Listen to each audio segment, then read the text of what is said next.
नमस्कार दोस्तों, आप सभी का स्वागत है आपके अपने इस YouTube चैनल गुरिया एकेडमी पर। दोस्तों, आज हम जानेंगे इंडियन जियोग्राफी के मोस्ट इम्पोर्टेंट क्वेश्चनों के बारे में। दोस्तों, जियोग्राफी के क्वेश्चन आपकी सभी प्रतियोगी परीक्षाओं में महत्वपूर्ण साबित होने वाले हैं।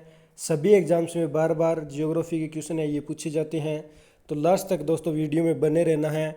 अगर आपको ये वीडियो अच्छी लगी तो लाइक करना है, कमेंट करना है और ज़्यादा से ज़्यादा इस वीडियो को शेयर करना है।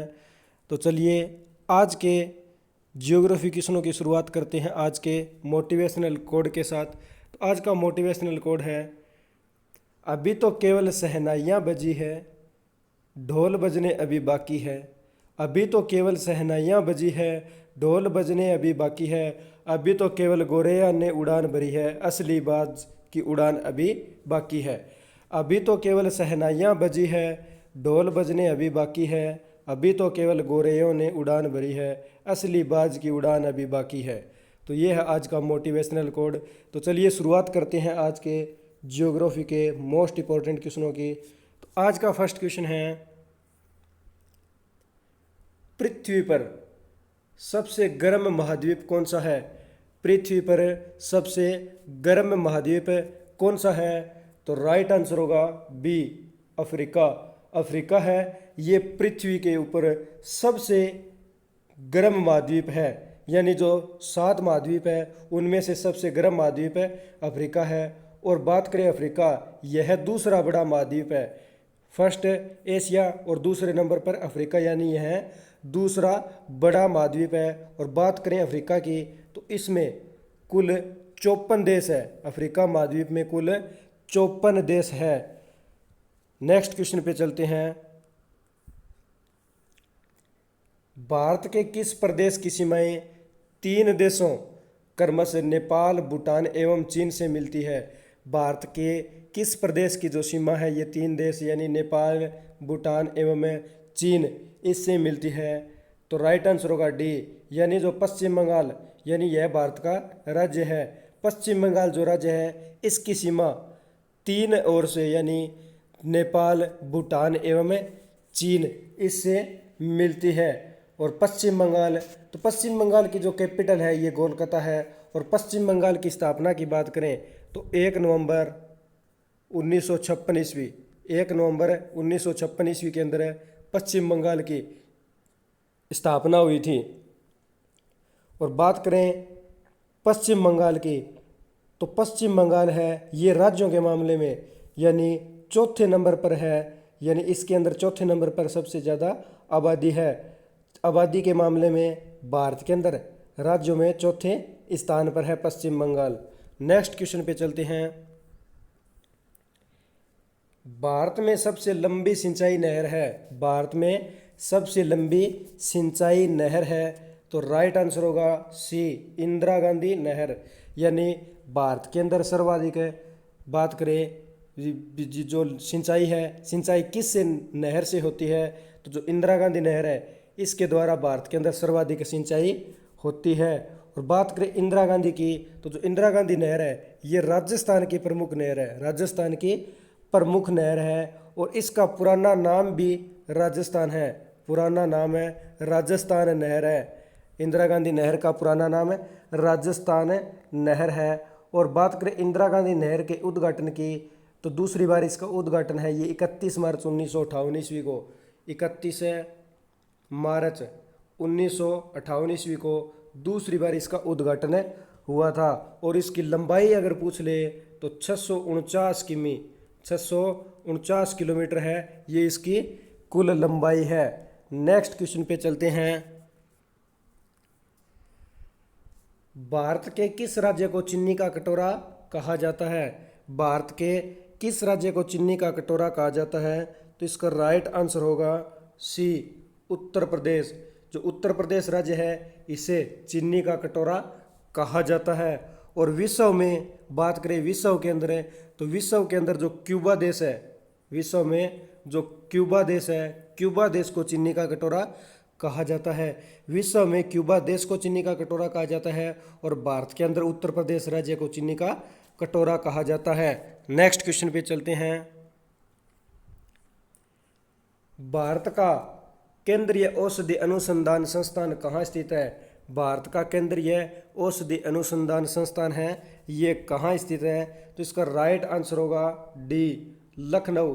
यानी जो उत्तर प्रदेश की कैपिटल है लखनऊ, यहाँ पर भारत का केंद्रीय औषधि अनुसंधान संस्थान है, ये स्थित है। भारत का केंद्रीय औषधि अनुसंधान संस्थान है, ये उत्तर प्रदेश के लखनऊ में स्थित है। और बात करें केंद्रीय औषधि अनुसंधान संस्थान की, तो इसे CDRI के नाम से जाना जाता है। CDRI के नाम से जाना जाता है। अब CDRI यानी the central drug research institute, the central drug research institute, और जो इसकी स्थापना है, स्थापना 1951 में यानी 1951 ईस्वी के अंदर इसकी स्थापना हुई थी। नेक्स्ट क्वेश्चन पे चलते हैं। पाकिस्तान की सीमाओं से लगे भारतीय राज्य कौन से हैं? पाकिस्तान की सीमाओं से लगे भारतीय राज्य है, ये कौन से हैं? तो इसका राइट आंसर होगा, जो पाकिस्तान की सीमा से जो भारतीय राज्य है जो लगे हुए हैं, तो इसका राइट आंसर होगा डी। राइट आंसर है, सॉरी, इसका राइट आंसर होगा बी, गुजरात, जम्मू कश्मीर, पंजाब और राजस्थान। गुजरात, जम्मू कश्मीर, पंजाब और राजस्थान। और बात करें गुजरात, जम्मू कश्मीर, पंजाब एवं राजस्थान की भी, ये पाकिस्तान के साथ है, कितने किलोमीटर की सीमा है ये लगाते हैं। तो जो गुजरात है इसकी सीमा 508 किलोमीटर, जम्मू कश्मीर की 1225, पंजाब की 553 और राजस्थान की 1070।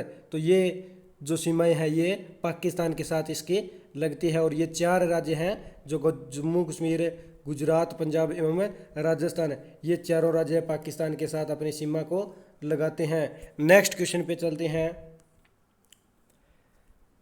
भारत के किस राज्य की सीमा नेपाल, भूटान और चीन तीनों देश से मिलती है? भारत के किस राज्य की जो सीमा है, किस राज्य की सीमा है, ये नेपाल, भूटान एवं चीन तीनों देशों से मिलती है। तो इसका राइट आंसर होगा सिक्किम। राइट आंसर होगा सिक्किम। यानी भारत के सिक्किम जो है राज्य है, इसकी सीमा नेपाल, भूटान और चीन तीनों देशों से मिलती है। और बात करें सिक्किम की, तो सिक्किम है ये भारत का 22वां राज्य है। सिक्किम भारत का 22वां राज्य है। और सिक्किम की स्थापना की बात करें तो सिक्किम की जो स्थापना है ये 16 मई 1775 यानी 16 मई और 1775 ईस्वी को इसकी स्थापना हुई थी। नेक्स्ट क्वेश्चन पे चलते हैं। एक तरफ श्रीनगर और दूसरी तरफ कारगिल और लेह को जोड़ने वाली एक महत्वपूर्ण सड़क मार्ग खालिस्तान है। यानी कौन सी जो सड़क मार्ग है जो एक तरफ से श्रीनगर और दूसरी तरफ से कारगिल और लेह को जोड़ती है, कारगिल और लेह को जोड़ती है। तो इसका राइट आंसर होगा सी, जो जोजिला है। जोजिला जो सड़क मार्ग है ये श्रीनगर और दूसरी तरफ से कारगिल और लेह को आपस में जोड़ती है। तो राइट आंसर यानी सी होगा। नेक्स्ट क्वेश्चन पे चलते हैं। ऐतिहासिक शेर शाह सूरी मार्ग को कहा जाता है। ऐतिहासिक शेर शाह सूरी जो मार्ग है इसे क्या कहा जाता है? तो इसका राइट आंसर होगा डी, यानी राष्ट्रीय राजमार्ग संख्या फर्स्ट के नाम से इसे जाना जाता है। राष्ट्रीय राजमार्ग संख्या फर्स्ट यानी NH फर्स्ट, NH फर्स्ट के नाम से इसे जाना जाता है। और बात करें राष्ट्रीय राजमार्ग फर्स्ट की, अगर लंबाई पूछ ले कि जो शेर शाह सूरी मार्ग है इसकी लंबाई कितनी है, यानी इसे राष्ट्रीय राजमार्ग संख्या फर्स्ट कहते हैं। और इसकी लंबाई की बात करें तो 534 किलोमीटर, 534 किलोमीटर है जो राष्ट्रीय राजमार्ग संख्या 1 है, इसकी लंबाई है। और जो राष्ट्रीय राजमार्ग संख्या 1 है यह जम्मू कश्मीर एवं लद्दाख क्षेत्रों में स्थित है। जम्मू कश्मीर एवं लद्दाख के क्षेत्रों में स्थित है। नेक्स्ट क्वेश्चन पे चलते हैं। मेकीर हिल किस राज्य में स्थित है? मेकीर हिल्स है ये किस राज्य में स्थित है? तो तो राइट आंसर होगा सी सिक्किम। जो मिकीर हिल्स है ये सिक्किम राज्य में स्थित है। मिकीर हिल्स सिक्किम राज्य में स्थित है। और बात करें मिकीर हिल्स की, तो इसकी सबसे ऊंची चोटी की बात करें कि मिकीर हिल्स है, इसकी सबसे ऊंची चोटी कौन सी है, तो डम्बुकचो। जो डम्बुकचो है, डम्बुक चको है, डम्बू चक्को सॉरी डम्बू चक्को ये है, ये मिकीर हिल्स की सबसे ऊंची चोटी है। डम्बू चक्को मिकीर हिल्स की सबसे ऊंची चोटी है और मिकीर हिल्स है ये सिक्किम राज्य में स्थित है। नेक्स्ट क्वेश्चन पे चलते हैं। सूर्य के सबसे दूर कौन सा ग्रह है? सूर्य के सबसे दूर कौन सा ग्रह है? तो राइट आंसर होगा सी जो वरुण ग्रह है। वरुण ग्रह ये सब सूर्य के सबसे दूर ग्रह है। नेक्स्ट क्वेश्चन पे चलते हैं। किस ग्रह में चंद्रमा की तरह कलाएं होती है? किस ग्रह में चंद्रमा की तरह कलाएं होती है? तो राइट आंसर होगा सी यानी जो बुध ग्रह है, बुध ग्रह में चंद्रमा की तरह कलाएं होती है। और जो बुध ग्रह है ये सूर्य के सबसे निकट ग्रह है। यानी बात करें सूर्य की कि सूर्य के सबसे निकट ग्रह कौन सा है, तो जो बुध ग्रह है ये सूर्य के सबसे निकट ग्रह है। और इस बुध ग्रह को एक और नाम से जाना जाता है, यानी इसे मर्क्यूरी, इसे मर्क्यूरी के नाम से भी जाना जाता है। नेक्स्ट क्वेश्चन पे चलते हैं। सौरमंडल का अत्यधिक तीव्र ग्रह कौन सा है? सौरमंडल का अत्यधिक तीव्र ग्रह कौन सा है? तो राइट आंसर होगा डी जो बुध ग्रह है। बुध ग्रह ये सौरमंडल का, जो सौरमंडल है इसका अत्यधिक तीव्र ग्रह है। बुध ग्रह सौरमंडल का अत्यधिक तीव्र ग्रह है। नेक्स्ट क्वेश्चन पे चलते हैं। सह्याद्री रेंज का दूसरा नाम क्या है? सह्याद्री रेंज का दूसरा नाम क्या है? तो राइट आंसर होगा सी यानी पश्चिमी घाट। सह्याद्री जो रेंज है इसका दूसरा नाम है पश्चिमी घाट है। और बात करें पश्चिमी घाट की, तो यह श्रृंखला है, ये दक्कन के जो पठार है, दक्कन के पठार या पश्चिमी किनारे के साथ साथ, दक्कनी पठार के पश्चिमी किनारे के साथ साथ उत्तर से दक्षिण की तरफ है 1600 किलोमीटर लंबी है। यानी जो पश्चिमी घाट या सह्याद्री रेंज है ये जो दक्कन का पठार है इसके पश्चिमी किनारे के साथ साथ उत्तर से दक्षिण की तरफ है 1600 किमी लंबी फैली हुई है। 1600 किलोमीटर लंबाई है इसकी। नेक्स्ट क्वेश्चन पे चलते हैं। वह अक्षांश रेखा जिस पर सदैव दिन व रात की अवधि समान रहती है? वह अक्षांश रेखा जिस पर दिन व रात की जो अवधि है सदैव समान रहती है, तो राइट आंसर होगा ए यानी जो भूमध्य रेखा है।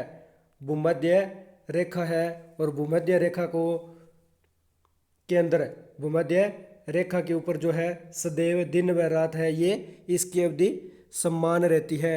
और भूमध्य रेखा को जो विषुवत यानी विषुवत रेखा के नाम से भी जाना जाता है।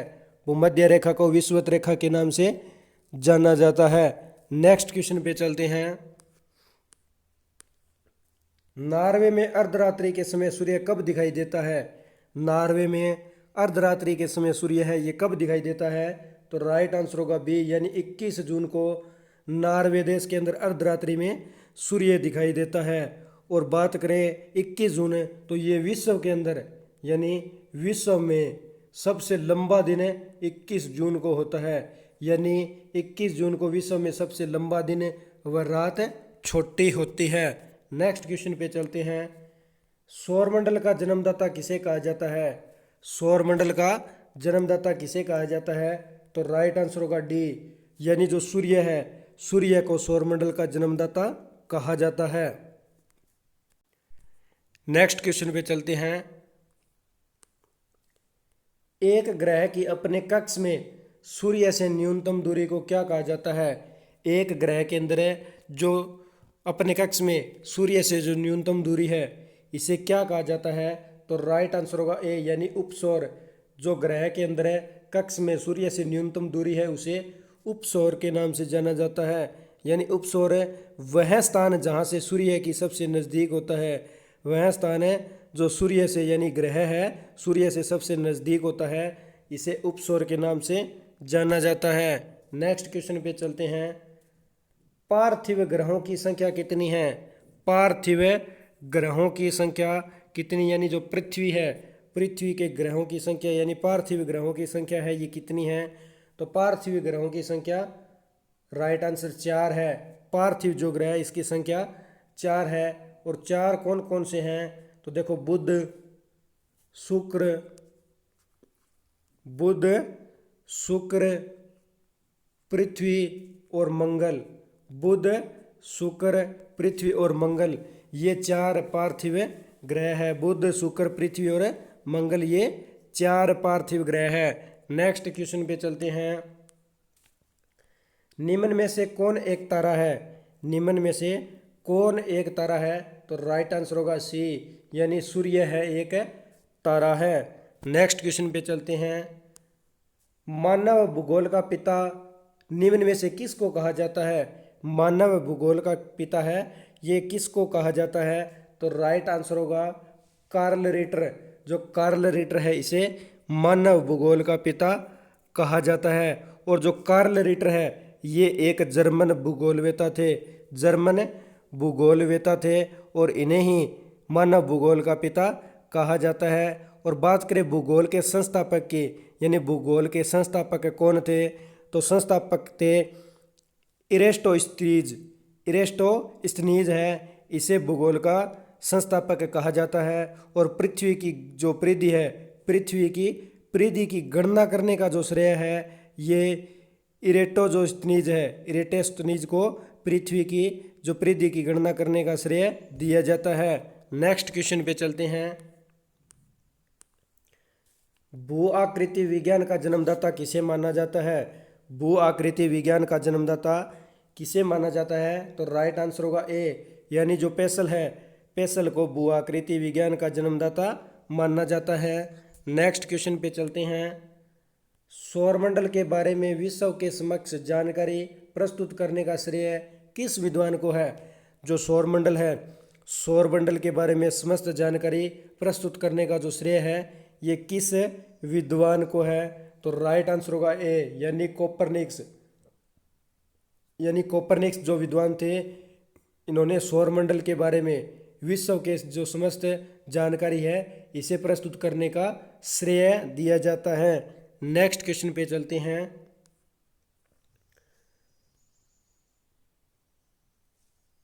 भूलोक भूतल का अध्ययन ऐसा किसने कहा था? यानी भूगोल है ये भूतल का अध्ययन है, ये ऐसा किसने कहा था?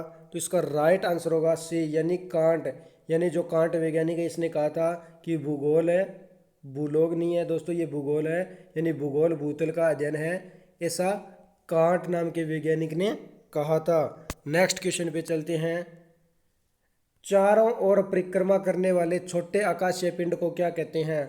चारों ओर जो परिक्रमा करने वाले छोटे आकाशीय पिंड है इन्हें क्या कहते हैं? तो राइट आंसर होगा सी, यानी कि इसे उपग्रह के नाम से जाना जाता है। जो चारों ओर परिक्रमा करने वाले छोटे आकाशीय पिंड होते हैं। नेक्स्ट क्वेश्चन पे चलते हैं। किस राज्य को टाइगर स्टेट के नाम से जाना जाता है?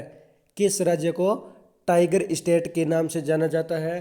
तो राइट आंसर होगा ए, यानी जो मध्य प्रदेश है, मध्य प्रदेश को टाइगर स्टेट के नाम से जाना जाता है। और मध्य प्रदेश के अंदर यानी जो राष्ट्रीय बाघ आंकलन रिपोर्ट थी, राष्ट्रीय बाघ आंकलन जो रिपोर्ट थी जो 2018 के अंदर प्रस्तुत की गई थी, उसके अनुसार मध्य प्रदेश में 526 बाघ के साथ सर्वाधिक संख्या थी।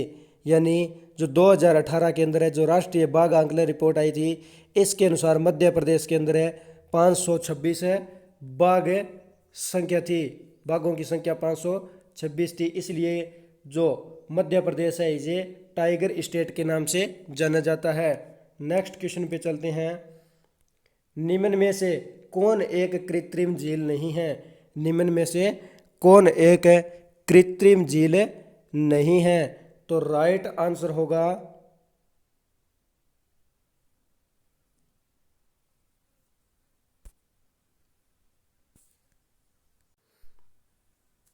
निम्न में से कौन एक कृत्रिम झील नहीं है? तो इसका राइट आंसर होगा ए यानी 2 और 3, 2 और 3, और 2 और 3 में कौन सी झीलें हैं, यानी चिल्का व नैनी झील। जो चिल्का व नैनी झील है ये दोनों कृत्रिम झील नहीं है। चिल्का व नैनी झील है ये कृत्रिम झील नहीं है। नेक्स्ट क्वेश्चन पे चलते हैं।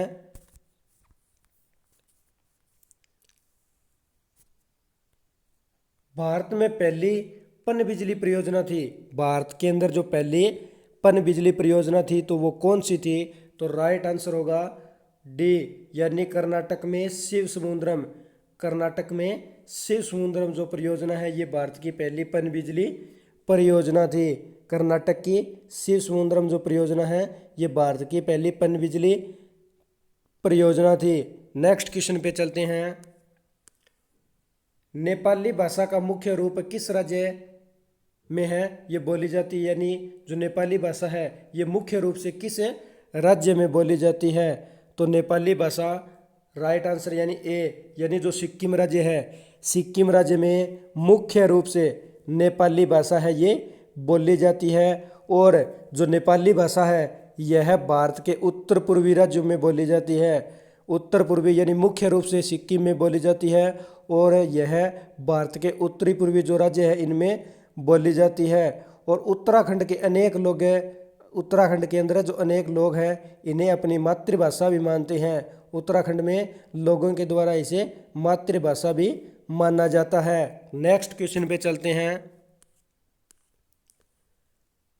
भूमिगत जल और पृथ्वी की सतह पर पानी कहाँ जाता है, भूमि के अंदर यानी जो भूमिगत जल और पृथ्वी की सतह पर जो पानी है ये कहाँ जाता है, तो राइट आंसर होगा ए, यानी जलमंडल।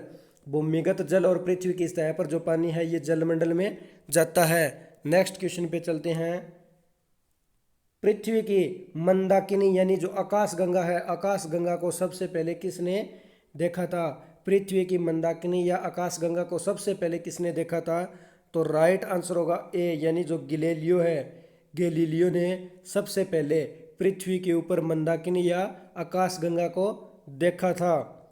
और बात करें गैलीलियो की, और जो मंदाकिनी है ये असंख्य तारों का एक समूह है, यानी जो मंदाकिनी या आकाशगंगा है ये असंख्य तारों का एक समूह है। और बात करें मंदाकिनी की, तो मंदाकिनी को भारत के अंदर स्वर्णगंगा, सरव नदी, नूर नदी, आकाश नदी और हरिताली नाम से जाना जाता है। इनको अन्य नामों से भी जाना जाता है, यानी स्वर्णगंगा, स्वर्ण नदी, सूर नदी, आकाश नदी और हरिताली, इन नामों से जो आकाश गंगा या मंदाकिनी है इसे जाना जाता है। नेक्स्ट क्वेश्चन पे चलते हैं।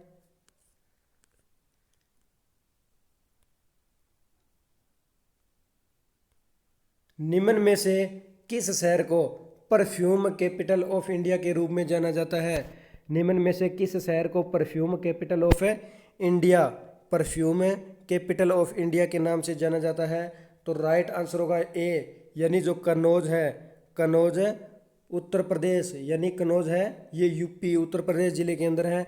और इसी कन्नौज शहर को perfume capital of India, perfume capital of India के नाम से इसे जाना जाता है, क्योंकि जो कन्नौज की मिट्टी है, कन्नौज की मिट्टी से इत्र का निर्माण किया जाता है, कन्नौज की मिट्टी से इत्र का निर्माण किया जाता है और इसे इत्र नगरी के नाम से भी जाना जाता है।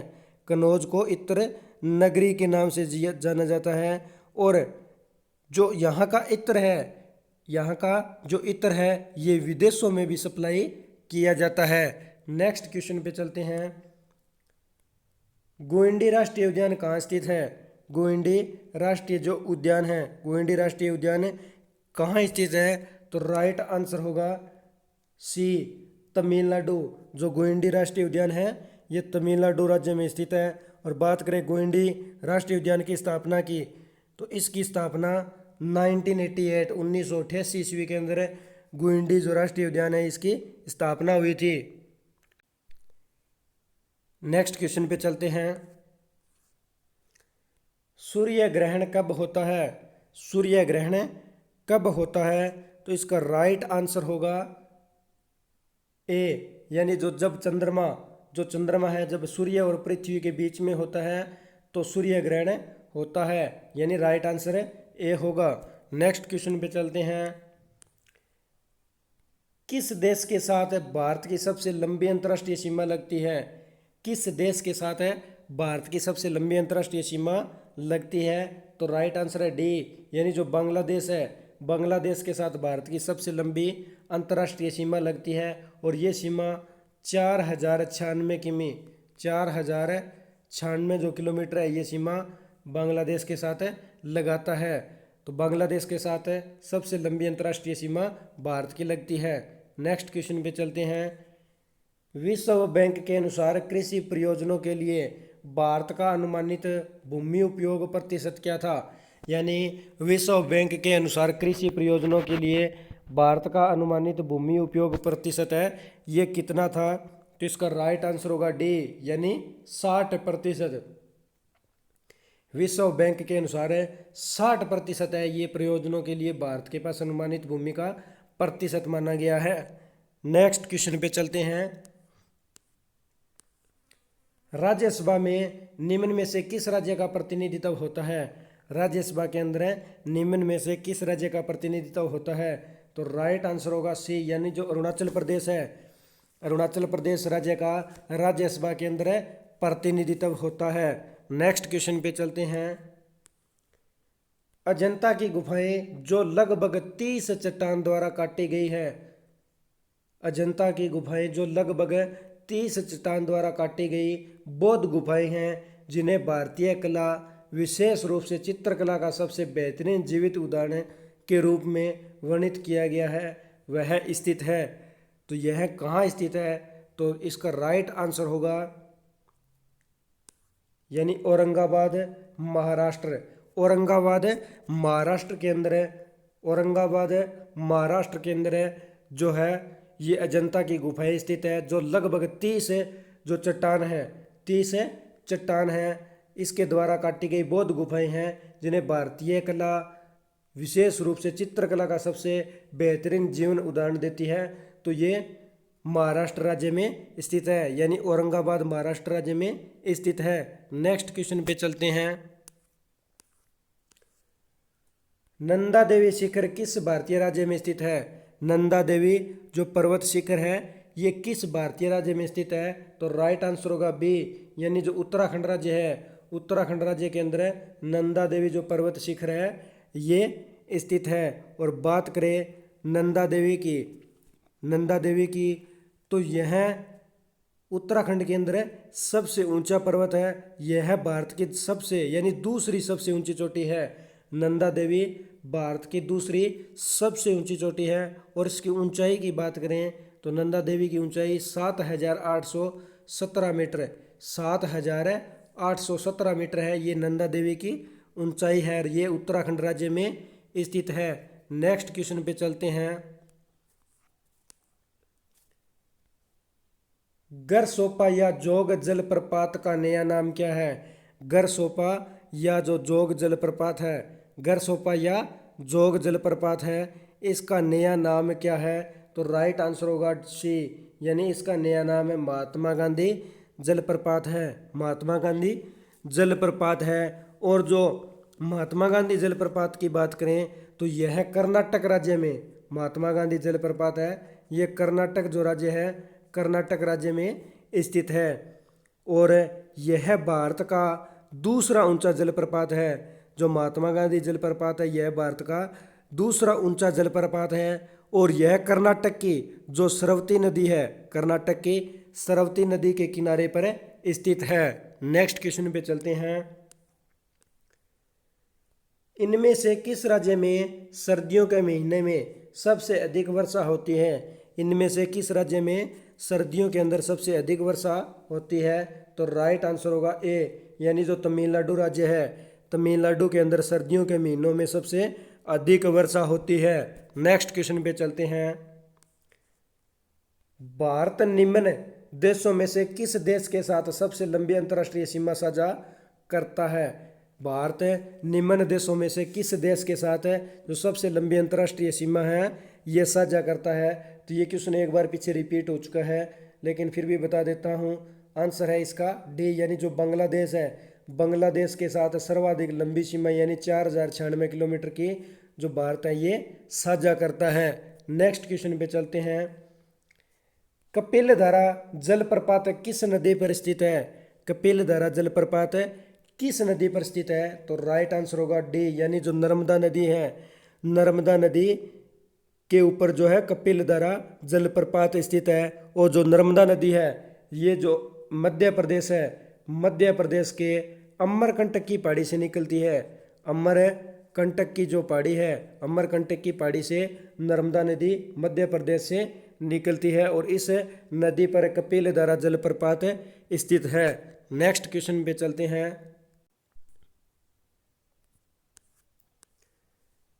भारत में सिंचाई का प्रमुख स्रोत कौन सा है? भारत में सिंचाई का जो प्रमुख स्रोत है ये कौन सा है?